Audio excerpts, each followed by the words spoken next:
Ang buhay parang isang malaking palaisipan. Maraming pinto, maraming daan. Paano mo malalaman kung alin ang tama kung di mo susubukan?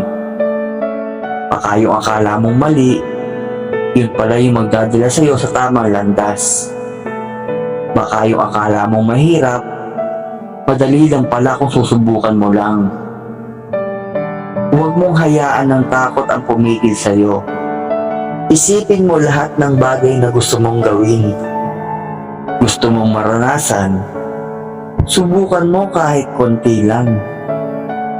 Yung mga bagay na akala mo imposible, baka kaya mo pala. Yung mga bagay na kinakabahan ka, baka masaya ka pala.